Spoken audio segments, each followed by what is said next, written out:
जय मसीह की मेरे प्रिय भाइयों और बहनों। क्या आपने कभी परमेश्वर की आवाज सुनी और उसे नजरअंदाज कर दिया? आज हम सुनेंगे एक ऐसे नबी की सच्ची घटना जिसने भागने की कोशिश की, लेकिन परमेश्वर ने उसे बड़ी मछली के पेट में भी नहीं छोड़ा। यह है योना नबी की सच्ची घटना। बाइबल के अनुसार योना अमित्तै का पुत्र, इस्राएल का एक नबी। एक दिन परमेश्वर ने कहा, उठ, नीनवे नाम बड़े नगर में जा और उसके विरुद्ध प्रचार कर, क्योंकि उनकी दुष्टता मेरे सामने आ गई है। योना 1 अध्याय आयत 2 में लिखा है, नीनवे अश्शूर की राजधानी, क्रूर पापी इस्राएल का दुश्मन। लेकिन योना नहीं जाना चाहता था। क्यों? क्योंकि वह जानता था अगर नीनवे पश्चाताप करेगा तो परमेश्वर दया करेगा, और वह नहीं चाहता था कि उसके दुश्मन बच जाएं। इसलिए योना ने विपरीत दिशा में भागने का फैसला किया। वह याफा बंदरगाह पहुंचा, एक जहाज पर चढ़ा और तर्शीश की ओर चल पड़ा। लेकिन परमेश्वर कहाँ चुप रहने वाला था।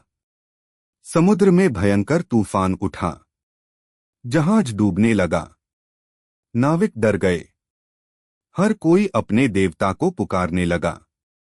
लेकिन योना, वह नीचे सो रहा था। कप्तान ने चिल्लाकर कहा, हे सोने वाले, उठ, अपने परमेश्वर को पुकार। नाविकों ने चिट्ठी डाली और चिट्ठी योना पर गिरी। योना ने कबूल किया, मैं इब्री हूं, मैं यहोवा से भाग रहा हूं, मुझे समुद्र में फेंक दो। नाविकों ने योना को उठाया और समुद्र में फेंक दिया, और अचानक तूफान शांत हो गया। योना डूबने लगा, लेकिन परमेश्वर ने उसे नहीं छोड़ा। बाइबल कहती है, यहोवा ने एक बड़ी मछली तैयार की जिसने योना को निगल लिया। योना 3 दिन और 3 रात मछली के पेट में रहा। योना 1 अध्याय आयत 17 में लिखा है, बाइबल कहती है, बड़ी मछली। यह परमेश्वर का चमत्कार था। मछली के पेट में योना अकेला था। अंधेरा, बदबू, मौत का डर, लेकिन वहीं उसने प्रार्थना की, मैं संकट में यहोवा को पुकारता हूं और वह मेरी सुनता है। योना 3 दिन बाद मछली ने योना को जमीन पर उगल दिया। योना बच गया, लेकिन अब उसका हृदय बदल चुका था। परमेश्वर ने फिर कहा, नीनवे जा। इस बार योना गया। उसने चिल्लाकर कहा, अब 40 दिन और रह गए हैं और नीनवे नष्ट हो जाएगा।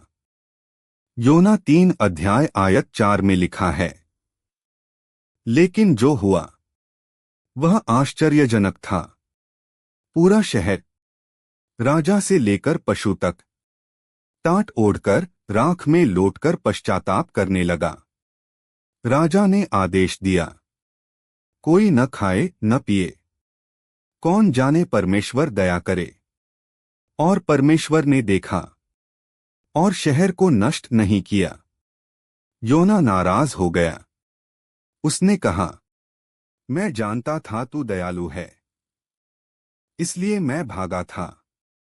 परमेश्वर ने उसे एक लौकी का पेड़ उगाकर फिर सुखाकर सबक सिखाया, तू उस पेड़ पर दया करता है, तो क्या मैं नीनवे के 1,20,000 लोगों पर दया न करूं? योना 4 अध्याय आयत 11 में लिखा है, परमेश्वर की आज्ञा से भागना व्यर्थ है। उसकी दया सभी के लिए है, यहां तक कि हमारे दुश्मनों के लिए भी। पश्चाताप से उद्धार मिलता है। और यीशु ने कहा, जैसे योना 3 दिन मछली के पेट में रहा, वैसे मैं 3 दिन पृथ्वी के गर्भ में रहूंगा।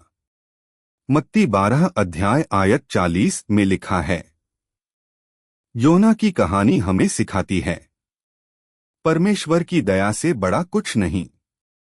क्या आप भी आज पश्चाताप करना चाहते हैं?